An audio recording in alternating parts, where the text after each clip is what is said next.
আসসালামু আলাইকুম। সংবাদে আপনাদের সবাইকে স্বাগত জানাচ্ছি। আমি ফিরোজ তোহা। শুরুতেই সংবাদ শিরোনাম। বাংলাদেশের সর্বশেষ গুরুত্বপূর্ণ আপডেট সংবাদে আপনাকে স্বাগত। শুরুতেই সংবাদ শিরোনাম, পরে বিস্তারিত। শুরুতেই জানিয়ে দিব, শেখ হাসিনা ভারতে পালিয়ে গেছে। শেখ হাসিনা পালানোর আগে যখন বাংলাদেশে হাসিনার আধিপত্য ছিল, তখন বাংলাদেশের বিভিন্ন গুরুত্বপূর্ণ সেক্টরে তার লোকদেরকে বসিয়ে শেখ হাসিনা ফায়দা লুটত।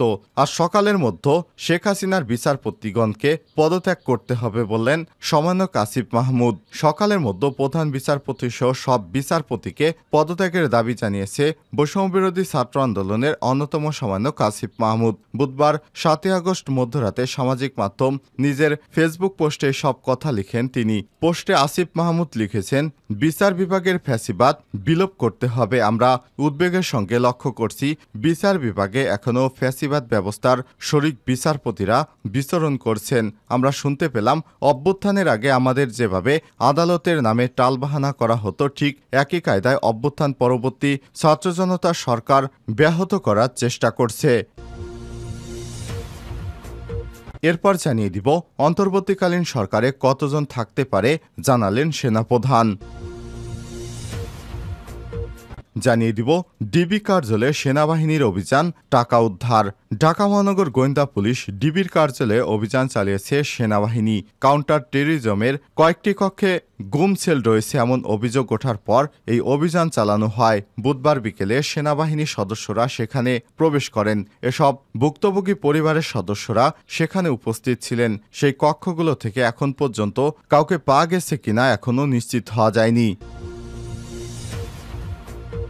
জানিয়ে দিব, পদত্যাগের হিড়িক দপ্তরে দপ্তরে, হাসিনা সরকারের সুবিধাভোগীরা বেকায়দায়। ছাত্র জনতার গণ অভ্যুত্থানে শেখ হাসিনা সরকারের পতনের পর বেকায়দায় পড়েছে জনপ্রশাসন সহ বিভিন্ন ক্ষেত্রে সুবিধাভোগী ব্যক্তিরা। প্রতিকূল পরিস্থিতিতে একে একে পদত্যাগ করছে গুরুত্বপূর্ণ বিভিন্ন দপ্তর এবং প্রতিষ্ঠানের শীর্ষকর্তারা। শূন্য হওয়া এসব পদে দায়িত্ব পাচ্ছেন গত ১.৫ দশক ধরে নানাভাবে বঞ্চিতরা। এদিকে গভীর রাতে রাজধানীর বিভিন্ন এলাকায় ডাকাতির সংবাদ। রাজধানীর বিভিন্ন এলাকায় ডাকাতির খবর পাওয়া যাচ্ছে। এসব খবরে আতঙ্কগ্রস্ত পুরো রাজধানীবাসী। রাজধানীর বিভিন্ন এলাকায় নিজস্ব টিম গঠন করে পাহারা দিচ্ছে স্থানীয় বাসিন্দারা। এবং সর্বশেষ জানিয়ে দিব, দেশবাসীর উদ্দেশ্যে ডক্টর ইউনূসের বক্তব্য। নোবেল বিজয়ী অর্থনীতিবিদ ডক্টর মোহাম্মদ ইউনূসকে প্রধান করে দেশের পরবর্তী অন্তর্বর্তীকালীন সরকার গঠনের সিদ্ধান্ত নেওয়া হয়েছে। এদিকে আজ দেশবাসীর উদ্দেশ্যে বক্তব্য দিয়েছেন ডক্টর মোহাম্মদ ইউনূস। ডক্টর মোহাম্মদ ইউনূস বলেন, আমি সাহসী ছাত্রদের অভিনন্দন জানাই, যারা আমাদের দ্বিতীয় বিজয় দিবসকে বাস্তবে রূপ দিয়েছেন, এবং অভিনন্দন জানাই দেশের আপামর জনসাধারণকে, যারা ছাত্রদের আন্দোলনে পূর্ণ সমর্থন দিয়েছেন। প্রিয় দর্শক, এতক্ষণ শুনছিলেন সংবাদ শিরোনাম, এবারে বিস্তারিত। তবে তার আগে বন্ধুরা, কমেন্ট করে জানিয়ে দিন আপনি বিশ্বের কোন দেশ থেকে আমাদের সংবাদটি দেখছেন এবং শুনছেন। আর বন্ধুরা, কমেন্ট করে জানিয়ে দিন এই সংবাদ সম্পর্কে আপনার মূল্যবান মতামত। আর বন্ধুরা, এই চ্যানেলে আপনি নতুন হয়ে থাকলে সংবাদটি দেখতে দেখতে চ্যানেলটি সাবস্ক্রাইব করে রাখুন, বেল বাটনে প্রেস করে রাখুন, ভিডিওটিতে একটি লাইক দিয়ে আমাদের সঙ্গেই থাকুন। সকালের মধ্যে সব বিচারপতিকে পদত্যাগ করতে হবে বললেন সমন্বয়ক আসিফ। আর সকালের মধ্যে প্রধান বিচারপতি ওবায়দুল হাসান সহ সব বিচারপতিকে পদত্যাগের দাবি জানিয়েছে বৈষম্যবিরোধী ছাত্র আন্দোলনের অন্যতম সমন্বয়ক আসিফ মাহমুদ। বুধবার ৭ আগস্ট মধ্যরাতে সামাজিক মাধ্যম নিজেদের ফেসবুক পোস্টে সব কথা লিখেছেন তিনি। পোস্টে আসিফ লিখেছেন, বিচার বিভাগের ফ্যাসিবাদ বিলোপ করতে হবে। আমরা উদ্বেগের সঙ্গে লক্ষ্য করছি, বিচার বিভাগে এখনও ফ্যাসিবাদী ব্যবস্থা শরিক বিচারপতিরা বিচরণ করছেন। আমরা শুনতে পেলাম, অভ্যুত্থানের আগে আমাদের যেভাবে আন্দোলনের নামে টালবাহানা করা হতো, ঠিক একই কায়দায় অভ্যুত্থান পরবর্তী ছাত্র জনতা সরকার ব্যাহত করার চেষ্টা চলমান রয়েছে। এ সময় তিনি লিখেছেন, আমরা অচিরেই ফ্যাসিবাদী ব্যবস্থার সক্রিয় শরিক প্রধান বিচারপতি ওবায়দুল হাসান আপিল বিভাগের বিচারপতিদের অপসারণের দাবি করছি। অবিলম্বে দেশপ্রেমিক এবং জনগণের পক্ষে বিচারপতিদের আমাদের এই শূন্য পদগুলোতে নিয়োগ করে দেশে ছাত্র জনতার সরকার প্রতিষ্ঠার কার্যক্রম দ্রুততম সময় করা হোক। আশা করব বৃহস্পতিবার সকালের মধ্যেই বিচারপতিরা স্বেচ্ছায় পদত্যাগ করবেন, অন্যথায় আমাদের কঠোর কর্মসূচির দিকে যেতে হবে।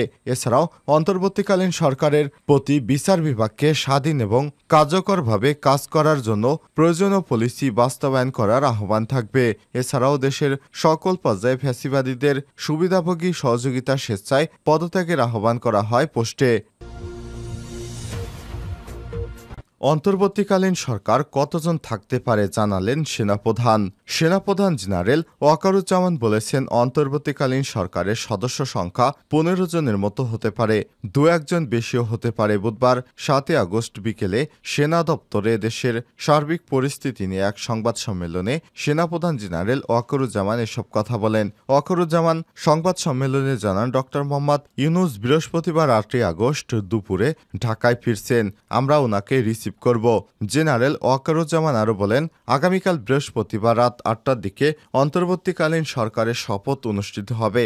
অন্তর্বর্তীকালীন সরকারের প্রধান ডক্টর মোহাম্মদ ইউনূসকে সশস্ত্র বাহিনীর পক্ষ থেকে সব ধরনের সহায়তা করা হবে।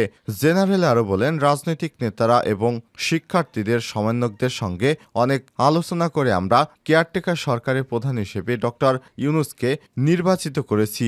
আমি আশা করি উনি সব রাজনৈতিক দলের সহযোগিতা পাবেন। আমি নিশ্চিত উনি সফলভাবে ওনার কাজ সম্পন্ন করতে পারবেন। এ সময় ওয়াকার ট্রাফিক নিয়ন্ত্রণে শিক্ষার্থীদের কাজের প্রশংসা করে বলেন, শিক্ষার্থীরা এবং স্বেচ্ছাসেবকেরা খুব ভালো কাজ করছেন।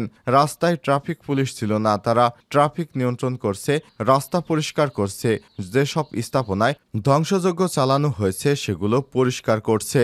আমি তাদের অনুরোধ করব তারা যেন এই ভালো কাজ চালিয়ে যায়। গুজব নিয়ে সেনাপ্রধান বলেন, দেশের সেনাবাহিনী সবসময় জনগণের সঙ্গে আছে এবং থাকবে। বিভিন্ন ধরনের গুজব ছড়াচ্ছে অনেকেই। দেশের জনগণকে আহ্বান করব তারা যেন গুজবে কান না দেয়। আমরা চমৎকার পরিবেশে সুন্দরভাবে কাজ করে যাচ্ছি। সেনানিবাসে বিভিন্ন কিছু হচ্ছে, এমন গুজব চলছে, এগুলোতে কান দেবেন না এবং এগুলো ছড়াতেও সাহায্য করবেন না। দেশের আইন শৃঙ্খলা নিয়ে সেনাপ্রধান বলেন, দেশের পরিস্থিতি দিন দিন উন্নতি হচ্ছে। আশা করছি দ্রুতই পরিস্থিতি নরমাল হয়ে যাবে। পুলিশ সক্রিয় হলে দেশের আইন শৃঙ্খলা স্বাভাবিক হয়ে আসবে। ডিবি কার্যালয়ে সেনাবাহিনীর অভিযান, টাকা উদ্ধার। ঢাকা মহানগর গোয়েন্দা পুলিশ ডিবির কার্যালয়ে অভিযান চালিয়ে সেনাবাহিনী কাউন্টার টেরিজমে কয়েকটি কক্ষে গুম সেল রয়েছে এমন অভিযোগ ওঠার পর ওই অভিযান চালানো হয়েছে। বুধবার বিকেলে সেনাবাহিনীর সদস্যরা সেখানে প্রবেশ করেন। এ সময় ভুক্তভোগী পরিবারের সদস্যরা সেখানে ছিলেন। সেই কক্ষগুলো থেকে এখন পর্যন্ত কাউকেই পাওয়া গেছে কিনা তা এখনও জানা যায়নি। তবে অভিযানে ডিবি অফিস থেকে 13 লক্ষ টাকা উদ্ধার করা হয়েছে। এ সময় সোজা নামে এক পুলিশ সদস্যকেও আটক করা হয়েছে। তিনি পালানোর চেষ্টা করছিলেন। প্রাথমিকভাবে জানা গেছে তিনি ডিবি মতিঝিল বিভাগের একজন এসআই। তার দাবি ওই 13 লক্ষ টাকা তার জমানো টাকা। তিনি বর্তমানে পরিস্থিতির আগেই ব্যাংক থেকে ওই টাকা তুলে ডিবি অফিসে তার ড্রয়ারে রেখেছিলেন। বাড়ি যাবেন বলে টাকা নিতে এসেছিলেন। এর আগে ঢাকা মহানগর গোয়েন্দা পুলিশের সামনে ভিড় জমান সাধারণ মানুষ। মূলত তারা ডিবি অফিসের গুম সেলের বিষয়ে খোঁজ নিতে আসেন। এ সময় তারা ডিবির কার্যালয়ের সামনে নামাজ আদায় করেন। তারা গণমাধ্যমে অভিযোগ করেন, ডিবি অফিসে গুম সেল রয়েছে, সেখানে অনেক মানুষকে আটকে রাখা হয়েছে। পরে তারা সেনাবাহিনীর সহযোগিতা চান। অভিযানের সময় ডিবি অফিসের কোনো প্রশাসনিক কর্মকর্তা অফিসে ছিলেন না, ফলে তাদের সঙ্গে সাধারণ মানুষ ছিলেন। এ সময় সেনাবাহিনীর সদস্যদের তদারকির মাধ্যমে ডিবি অফিসের ভেতরে কাউকে আটক থাকলে তাদের মুক্তির আহ্বান জানায় সাধারণ জনতা। পদত্যাগের হিড়িক বিভিন্ন দপ্তরে, হাসিনা সরকারের সুবিধাভোগীরা বেকায়দায়। ছাত্র জনতার অভ্যুত্থানে শেখ হাসিনা সরকার পতনের পর বেকায়দায় পড়েছে জনপ্রশাসন সহ বিভিন্ন ক্ষেত্রে সুবিধাভোগী ব্যক্তিরা। প্রতিকূল পরিস্থিতিতে একের পর এক পদত্যাগ শুরু করেছেন গুরুত্বপূর্ণ বিভিন্ন দপ্তর ও প্রতিষ্ঠানের শীর্ষকর্তারা। শূন্য হওয়া এসব পদে দায়িত্ব পাচ্ছেন গত 1.5 দশক ধরে নানাভাবে বঞ্চিতরা। এখন পর্যন্ত পাওয়া তথ্য অনুযায়ী রাজনৈতিক বিবেচনায় নিয়োগ পাওয়া রাষ্ট্রের প্রধান আইন কর্মকর্তা, বাংলাদেশ ব্যাংকের ডেপুটি গভর্নর সহ গুরুত্বপূর্ণ অনেক কর্মকর্তারা পদত্যাগ করেছেন। আরও অনেকেই পদত্যাগের পথে হাঁটছেন। এছাড়াও চুক্তির নিয়োগ পাওয়া কর্মকর্তাদের চুক্তি বাতিল হচ্ছে। সব কর্মকর্তা সাবেক প্রধানমন্ত্রী শেখ হাসিনা এবং সরকারের আস্থাভাজন হিসেবে পরিচিত। পদত্যাগ করে নিরাপদ স্থানে থাকতে চান তারা। পদত্যাগের এই তালিকা দিন দিন বেড়েই চলছে বলে ধারণা করছে কর্মকর্তারা। কারণ হাসিনা অবৈধ সরকারকে টিকিয়ে রাখতে বিভিন্ন দপ্তরে তার অনেক কর্মকর্তা ছিল। এদেরকেই মূলত এখন পদত্যাগের জন্য আলটিমেটাম বেঁধে দেওয়া হয়েছে। একাধিক কর্মকর্তারা বলেছেন, নানা অনিয়ম এবং তদবিরের মাধ্যমে সরকারি এবং স্বায়ত্তশাসিত বিভিন্ন সংস্থা শীর্ষ পদে অধিষ্ঠিত হয়েছে অনেক কর্মকর্তা, যাদের যোগ্যতাও ছিল না এসব পদের ধারের কাছে যাওয়ার। জ্যেষ্ঠতা কিংবা অভিজ্ঞতা গুরুত্ব না দিয়ে দলীয় বিবেচনায় রাষ্ট্রের সব পদে আওয়ামী লীগের অনুগতদের বসানো হয়েছিল। এর মধ্যে কারো কারো বিরুদ্ধে দুর্নীতি, অনিয়ম এবং ক্ষমতার অপব্যবহারের নানা অভিযোগ রয়েছে। গভীর রাতে রাজধানীর বিভিন্ন এলাকায় ডাকাতির সংবাদ। রাজধানীর বিভিন্ন এলাকায় ডাকাতির খবর পাওয়া যাচ্ছে। এসব খবরে আতঙ্কগ্রস্ত পুরো রাজধানীবাসী। রাজধানীর বিভিন্ন এলাকায় নিজস্ব টিম গঠন করে পাহারা দিচ্ছে স্থানীয় বাসিন্দারা। বুধবার 7 আগস্ট দিবাগত রাতে এ সংক্রান্ত একটি ফেসবুক পোস্ট দেয় অভিনেতা তাসনিয়া ফারিন। পোস্টে তিনি একটি ভিডিওর ক্যাপশনে লেখেন, উত্তরা সেক্টর 12-তে ডাকাত ঢুকেছে। প্রিয়াঙ্কা সিটি এবং আশেপাশের মানুষ একটু সতর্ক থাকবেন। এছাড়াও রাত 12টা থেকে সাভার, মানিকগঞ্জ, মোহাম্মদপুর, শেখেরটেক, মিরপুর 6, মিরপুর 2, নবোদয় হাউজিং, বছিলা, মানিকদি, কালশি, ইসিবি চত্বর, ধানমন্ডি এবং উত্তরা এলাকায় ডাকাতির খবর পাওয়া গেছে। এসব এলাকায় বিভিন্ন মসজিদে মাইকিং করে সবাইকে সতর্ক করা হয়েছে। সংক্রান্ত বেশ কিছু ভিডিও সামাজিক যোগাযোগ মাধ্যমে ছড়িয়ে পড়েছে।